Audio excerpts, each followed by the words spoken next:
Shalom adik-adik semua, selamat hari Minggu. Apa kabar kalian semua? Kakak yakin kabar kalian semua luar biasa. Dan kita akan memulaikan ibadah kita, memuji dan menyembah Tuhan, mendengarkan firman Tuhan. Namun sebelumnya, kakak mau minta adik-adik semua lipat tangan, tutup mata, dan kita akan berdoa untuk memulaikan ibadah kita. Bapa yang baik, Bapa yang bertata di dalam kerajaan surga, Bapak, hari ini kami akan memulaikan ibadah kami ini ya Bapak. Biarlah kamu menuntun ibadah kami ini dari awal, pertengahan, hingga akhir ya Bapak.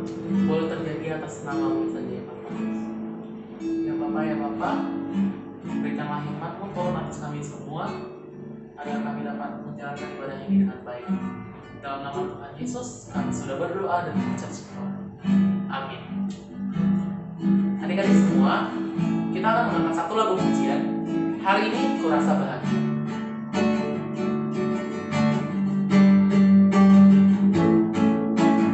Hari ini kurasa bahagia, berkumpul bersama saudara seiman.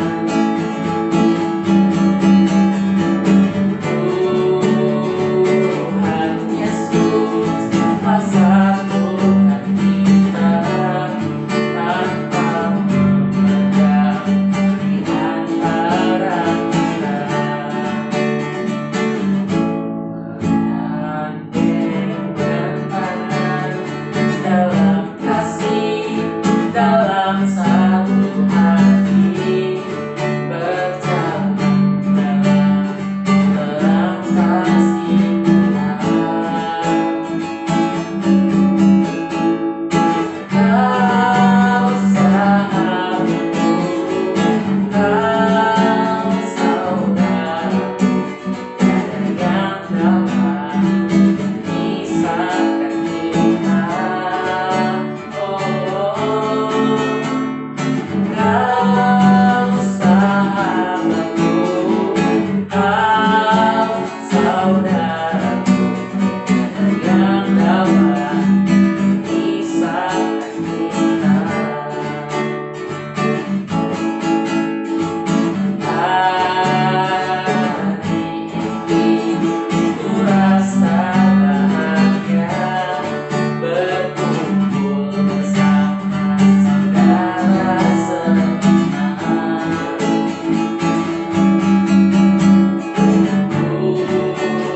Tuhan Yesus telah satukan kita tanpa memandang di antara kita.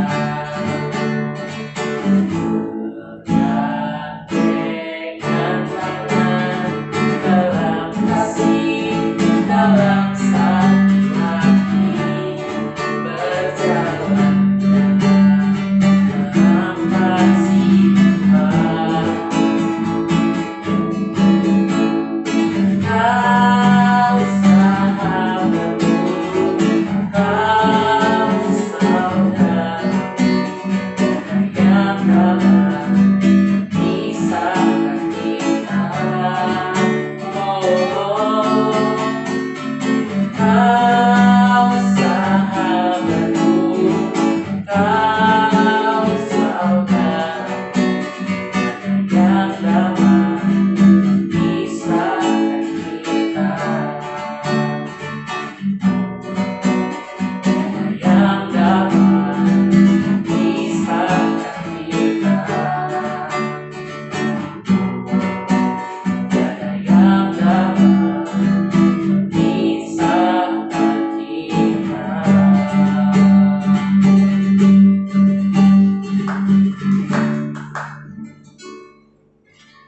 Nah, adik-adik sekalian, kita akan masuk di ibadah penyembahan kita. Sebelum memulaikan mendengarkan firman Tuhan, mari sama-sama kita mengangkat satu lagu pujian lagi. Bapa, Engkau sungguh baik, karena hanya Dialah Allah yang baik, yang selalu mengasihi kita di sepanjang waktu hidup kita. Haleluya Tuhan.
Bapa, kembali lagi kami datang ke hadirat Tuhan. Sekarang kami akan mendengarkan sedikit dari sabda kebenaran firman-Mu ya Tuhan.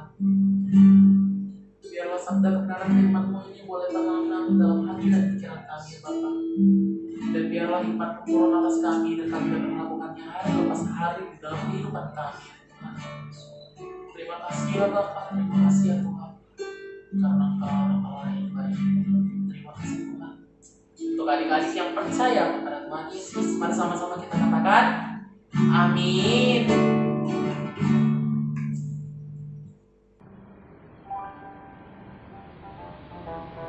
Sungai sukacitaku mengalir dalam-Mu. Oh yes, yes yes yes. Anggur sukacitaku melimpah dalam-Mu. Ku menari dan bersuka, puji-Mu di setiap waktu, sebab sungai sukacitaku ada dalam-Mu. Yeay, halo semua adik-adik yang di rumah, shalom semuanya. Wow, puji Tuhan banget, hari ini kakak bisa kembali membawakan sharing firman Tuhan bersama kalian. Dan pastinya sebelum kita dengerin firman Tuhan, kita harus siapin hati, pikiran kita, pendengaran kita, supaya kita bisa fokus untuk apa yang Tuhan mau dalam hidup kita ya. Dengan begitu Tuhan pasti menyampaikan sesuatu buat adik-adik semua. Nah, udah penasaran banget nih, apa ya sih yang bakalan Tuhan sampaikan hari ini? Nah, ayo sebelum kita dengerin firman Tuhan, kita lipat tangan, tutup mata, mari kita bersatu di dalam doa. Bapak akan mengucap syukur Tuhan untuk kasih setia dan penyertaan Tuhan buat kami hari ini, buat waktu yang luar biasa kami bisa dengerin firman Tuhan, mau penasaran Tuhan apa yang Tuhan mau sampaikan bagi kami. Siapkan hati kami, pikiran kami, pendengaran kami agar kami Tuhan bisa fokus untuk firman Tuhan yang Tuhan mau sampaikan bagi kami. Di dalam nama Tuhan Yesus Bapa kami berdoa Bapa, haleluya, amin. Yeay. Nah, hari ini kakak bakalan ceritain tentang kisahnya siapa ya? Nah, tahu gak sih lagu ini? Yunus di perut ikan, pam pam pam. Yunus di perut ikan, pam pam pam. Karena dia dikasihi Tuhan, makanya dibebaskan, pam pam. Tahu kan? Nah, yang tahu siapa? Iya, kamu. Iya benar, tentang Yunus di perut ikan. Nah, dulu pada zaman dahulu di Israel ada seorang laki-laki bernama, iya benar, namanya Yunus. Udah pada tahu ya. Nah, suatu hari Tuhan tuh berfirman kepadanya untuk pergi kemana? Ya, ke Niniwe. Niniwe itu satu kota yang terbesar dan paling ramai di dunia pada saat itu. Nah, Yunus di sana ngapain sih harus pergi ke kota Niniwe? Untuk memperingatkan orang-orang di sana bahwa Tuhan tuh mengetahui apa yang mereka perbuat, dan Tuhan tidak suka mereka melakukan hal-hal yang tidak berkenan di hati Tuhan, seperti melakukan dosa-dosa dan kejahatan-kejahatan. Nah, tetapi Yunus tidak mematuhi perintah Tuhan. Bukannya pergi ke Niniwe, dia malah pergi melarikan diri menumpang sebuah kapal yang ke arahnya itu menjauhi Niniwe. Nah, itu nama tempatnya kalau nggak salah Tarsus.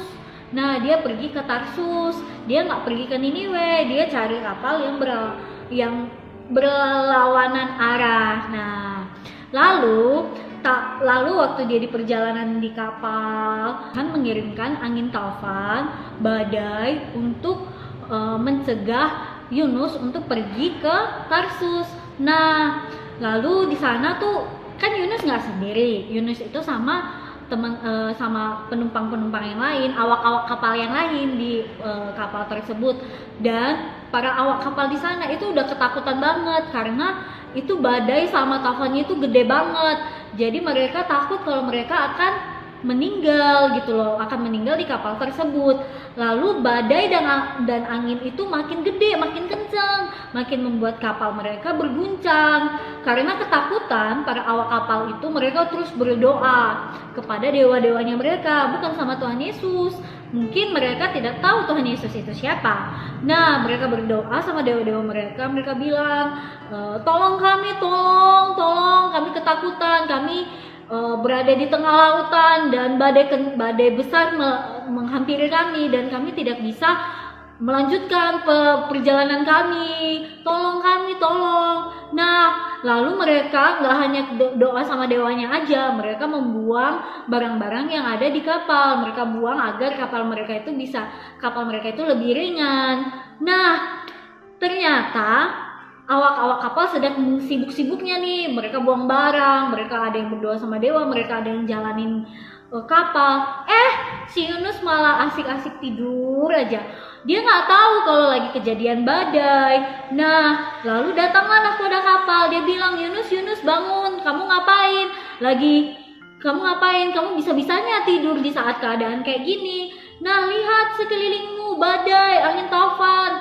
Kamu ngapain nyenyak-nyenyaknya tidur gitu kan? Kamu bangun, berdoalah kepada Tuhanmu. Mana tahu Tuhanmu bakalan mengabulkan permintaanmu gitu. Lalu awak kapal tuh mulai mengasumsikan, gimana ya? Mereka beropini gitu kan. Mereka menuduh Yunus itu sebagai penyebab kapal mereka diserang badai. Lalu Yunus bilang, ya, aku lari dari Tuhan, dari perintahnya Tuhan, dan lari dari perintahnya Tuhan pergi untuk ke Niniwe tadi. Benar sekali.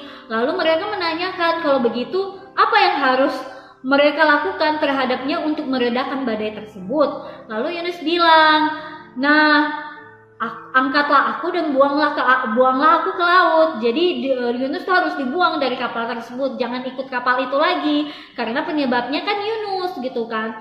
Lalu para awak kapal pun sebenarnya mereka nggak mau lemparin Yunus dulu, mereka berusaha mencari cara untuk mereka bisa selamat, mereka mau pergi ke daratan, tapi tidak bisa karena badai semakin besar dan semakin kencang. Mereka semakin kuat mendayung, semakin terombang-ambing merekanya. Jadinya akhirnya satu-satunya cara yaitu yang dibilang Yunus tadi. Yunus harus meninggalkan kapal tersebut dan harus dibuang ke laut. Dan para awak kapal sebenarnya tidak tega. Ya, siapalah yang tega kan? Teman mereka harus dibuang dari kapal tersebut. Lalu awak kapalnya itu di semua teman-temannya yang lain berkumpul, berdoa, memohon ampun karena mereka harus membuang si Yunus. Akhirnya setelah mereka berdoa, mereka membuang si Yunus ke laut deh. Nah, lalu tiba-tiba pas mereka buang Yunus ke laut itu, mereka udah buang nih, cuaca tiba-tiba berhenti. Cuaca yang tadi ada badai, ada taufan, itu semua berhenti jadi tenang. Dan mereka, awak kapal, terkejut melihat kejadian tersebut. Mereka kaget dong, loh kok bisa tiba-tiba angin taufan yang benar-benar tadi kenceng, badainya mengombang-ambingkan kapal sampai hampir mau tenggelam, tiba-tiba tenang gitu kan. Terus mereka tercengang dengan perkataan tadi si Yunus, karena dia bilang karena Tuhan sedang mengirimkan badai tersebut untuk kapal mereka karena Yunus ada di kapal itu dan perintahnya harus dibuang si Yunusnya. Dan ternyata benar, pas Yunus dibuang badai semua tenang dan akhirnya mereka tuh tercengang, oh yang bisa melakukan hal ini hanya Tuhan, tidak mungkin manusia, dan mereka memuji-muji Tuhan pada keadaan tersebut. Nah, sementara Yunus yang udah dibuang ke laut, dia hampir tenggelam. Pasti orang kalau misalnya dibuang ke laut yang dalam, dia tidak bisa lagi berenang ke atas, benar-benar tenggelam. Dan Tuhan tidak membiarkan Yunus tuh tenggelam begitu saja gitu loh. Akhirnya Tuhan mengirimkan ikan besar untuk untuk menelan si Yunus, lalu nanti di dalam perut itu Yunus dia merenung, dia berdoa di dalam itu selama tiga hari. Nah, 3 hari akhirnya Yunus berjanji kepada Tuhan Yesus akan mematuhi perintahnya Tuhan Yesus. Kemudian Tuhan memerintahkan ikan besar tadi yang menelan si Yunus untuk memuntahkan Yunus ke tepi pantai. Nah, di tepi pantai itu Tuhan kembali berkata kepada Yunus, memerintahkan dia harus pergi ke Niniwe untuk mengajarkan firman Tuhan dan menyampaikan peringatannya kepada orang-orang yang di Niniwe. Peringatan Tuhan yaitu Tuhan sangat tidak menyukai hal-hal yang mereka perbuat, hal-hal berdosa yang mereka perbuat yang tidak menyenangkan hati Tuhan. Nah, setelah itu Yunus sampai ke kota Niniwe dan melakukan apa yang Tuhan mau. Dan selama 40 hari kota Niniwe akhirnya ditaklukkan. Raja dan penduduk Niniwe percaya akan peringatan dari Tuhan. Mereka berpuasa mengenakan pakaian yang berkabung. Pakaian berkabung tuh kayak yang pakaian abu-abu zaman dulu, kayak yang warna Cece pakai. Lalu bahkan raja mereka sendiri juga menjadi contoh bagi rakyat mereka, merendahkan diri di hadapan Tuhan dan berdoa kepada Tuhan memohon ampun. Nah,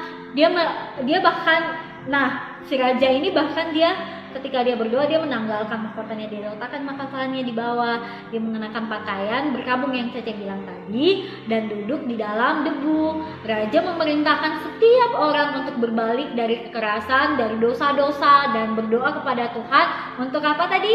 Ya, untuk mengampuni mereka. Tuhan lalu benar-benar mengampuni mereka. Itulah hari yang paling menakjubkan dan penuh sukacita untuk orang-orang di Niniwe. Ketika orang-orang menyadari Tuhan sudah mengampuni semua dosa-dosa mereka. Nah, ternyata ketika penduduk Niniwe sudah diampuni, ternyata ada yang marah nih. Siapa yang marah? Ternyata Yunus. Nah, Yunus ini marah banget sama Tuhan. Tuhan, gue tahu loh kalau misalnya Tuhan itu baik, Tuhan itu pemurah, Tuhan itu penuh kasih, Tuhan itu hebat, pokoknya baik banget. Tapi kenapa sih segampang itu bisa mengampuni orang Niniwe? Dan di situ Tuhan menyampaikan lagi kepada Yunus, apakah engkau punya hak untuk marah? Engkau peduli kepada pohon anggur yang tidak kau tanam dan tidak kau tumbuhkan. Itu akan ada dalam semalam dan mati dalam semalam. Itu arti dari perkataan Tuhan tadi. Nah, mengapa aku tidak boleh menunjukkan kemurahanku kepada Niniwe, kota besar dengan ribuan penduduknya? Nah, dari firman Tuhan ini kita dapat mengetahui bahwa Tuhan itu benar-benar Bapa yang baik, Bapa yang pemaaf. Ketika kita melakukan hal-hal yang mungkin saja benar-benar sudah tidak menyenangkan hati Tuhan, Tuhan kecewa sama kita, Tuhan sedih dengan kelakuan kita, tapi Tuhan dengan kemurahannya tetap mengasihi dan mengampuni kita. Asalkan kita mau mendengarkan kata Tuhan, mendengarkan perintah baik dari Tuhan. Nah, perintah baik seperti apa? Contohnya ketika kita berada di lingkungan sekolah. Lingkungan sekolah kan orang-orang dewasa ada. Siapa orang-orang dewasa di sana? Guru kita, teman-teman kakak-kakak kelas kita yang tahu mana yang baik, mana yang buruk. Nah, ketika kita melakukan kesalahan, misalnya kita mengganggu teman kita sampai teman kita sedih, sampai nangis karena kita gangguin terus, kita cubit-cubit dia misalnya nih yang suka gangguin, atau kita suka mukul-mukul kayak gini, tapi teman kita nggak suka dan dia sampai nangis karena kita udah dikasih tahu jangan lakuin itu, jangan lakuin itu, aku nggak suka, sakit sama aku, tapi kita sering lakuin. Kadang kayak gitu kan kalau misalnya suka gangguin teman. Nah, teman-teman yang lain, teman-teman kita itu jadi sakit hati dan sedih karena perbuatan kita. Orang-orang seperti guru kita, kakak-kakak kelas kita bakalan tegur kita, kamu tuh nggak boleh begitu. Nah, itu juga merupakan teguran yang disampaikan tidak langsung dari Tuhan, tapi kadang-kadang orang dewasa akan mengoreksi perbuatan kita. Manakah itu hal yang baik, manakah itu hal yang benar, seperti itu. Dan kita tidak boleh melawan. Kalau kita melawan berarti kita melakukan kesalahan lagi, karena kita melawan orang lain, melawan orang yang lebih dewasa dari kita. Kecuali kalau orang-orang dewasa itu salah berkata-kata. Tapi kalau misalnya orang dewasa berkata hal yang baik dan benar, kita juga harus taat. Apalagi kalau sama orang tua, kita harus dengerin orang tua kita supaya kita bisa menjalankan kehidupan kita dengan baik, menjalankan apa yang Tuhan mau melalui apa yang orang tua ajarkan di hidup kita. Nah, seperti itu. Lalu apalagi ya misalnya, nah sekarang kan lagi pandemi, kita kan dengerin firman Tuhan kan pasti nonton YouTube sekarang, nggak bisa ketemu langsung. Nah, sikap kita juga ketika mendengarkan firman Tuhan seperti apa? Walaupun lagi kita tidak mendengarkan firman Tuhan secara langsung, sikap kita juga harus sama. Itu bentuk kita menghargai Tuhan, menghargai Tuhan yang sedang berbicara dengan kita melalui orang-orang yang sedang menyampaikan firman Tuhan. Misalnya kakak hari ini, minggu depan siapa lagi? Misalnya Ko Geri atau kakak-kakak SM lain yang menyampaikan firman Tuhan. Kita menghargai karena firman Tuhan itu turun untuk menyampaikan sesuatu buat kita semua yang ada di rumah. Nah, sikap menghargai adalah sikap yang paling penting ketika kita mendengarkan firman Tuhan. Nah, kalau misalnya kita lagi diingetin jadwal ini, kamu harus kerjain PR, kamu harus ngerjain tugas. Nah, kalau diingetin jangan menggerutu, ya nggak? Kalau menggerutu berarti kita nggak senang diingetin, kita melawan. Nah, istilahnya seperti itu. Nah, itu adalah perbuatan yang tidak baik. Nah, tapi karena kita tahu hal-hal yang misalnya hari ini, oh iya ya, aku juga banyak melakukan hal-hal yang tidak baik, kita harus memohon ampun kepada Tuhan Yesus. Kita harus berdoa, kita harus ambil waktu, kita harus berdoa sama Tuhan dan memohon ampun apapun yang kita lakukan, hal-hal yang tidak baik. Nah, Allah itu hebat banget. Dia itu menciptakan kita dan dia juga ingin kita mengenal dia, mengenal hatinya Tuhan. Dia tahu setiap apapun yang kita lakukan, hal baik, hal yang buruk, Tuhan tahu.